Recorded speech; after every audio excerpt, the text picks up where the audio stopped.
Gang, মাদক এবং চাঁদাবাজি বন্ধ করতে পারলেই সমাজের শান্তি শৃঙ্খলা ফিরে আসবে। এবং পুলিশ প্রশাসন বলেছি আপনি দয়া করে এগুলো কন্ট্রোল করেন, মাদক মাদক যাতে বিক্রি না হয় এবং মাদকের যারা গডফাদার তাদেরকে আপনার আইনে আওতায় আনেন, সঙ্গে সঙ্গে কিশোর গ্যাংকে নির্মূল করেন এবং চাঁদাবাজি যাতে বন্ধ হয় সেই ব্যবস্থা নেন।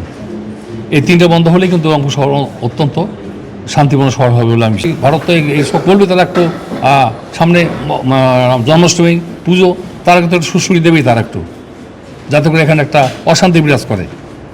আমরা তো শান্তিতে আছি, এখানে অশান্তি বিরাজ করার জন্য ভারতীয় কিছু মাধ্যম তারা উঠে পড়ে গেছে না, যেহেতু 4 জন লোক মারা গিয়েছে, তাই না? এটা তো বাস্তব কথা। কাজেই শুধু আমাদের সনাতন কমিউনিটির লোক না, তার সঙ্গে মুসলিমরাও ছিল, সবাই চাচ্ছে এই নৃশংস হত্যাকাণ্ডের একটা বিচার হোক। পরবর্তী পর্যায়ে আজ হিন্দু হয়ে থাকার তো মুসলিম হতে পারে একটা। কাজে আমরা চাই না যে এই জাতীয় ঘটনা পুনর্বার ঘটুক। না, আমি বিশ্বাস করি এটা কোনো সাম্প্রদায়িক ঘটনা নয়। আজকে নতুন কমিশনার মহোদয় আমাদেরকে ডেকেছেন, আমাদের সাথে মত বিনিময় করেছেন। তার কথা ছিল যে আমরা কি ভাবছি। আমি প্রথমেই এই পুলিশ প্রশাসনকে ধন্যবাদ দিতে চাই যে তারা অতি দ্রুত সময়ের মধ্যে সন্দেহভাজন 2 জনকে অ্যারেস্ট করেছে এবং তারা 164-এ জবানবন্দিও দিয়েছে। এখন হয়তো অনেকের কাছে জিনিসটা মনে হচ্ছে যে এটা বোধহয় আরও অধিকতর তদন্তের দরকার। এই কারণে এই কেসটা কিন্তু মেট্রোপলিটন পুলিশ থেকেও অলরেডি ডিবিতে স্থানান্তর করা হয়েছে অধিকতর তদন্তের জন্য।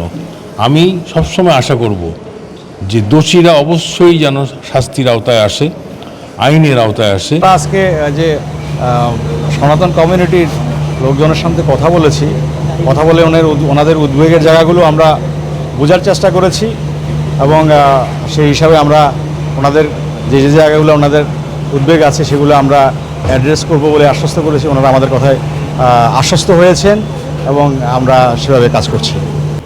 এটা একটা অপরাধজনক হত্যাকাণ্ড, সেই হত্যাকাণ্ডের তদন্ত স্বাভাবিক প্রক্রিয়া যা হওয়ার তাই হচ্ছে।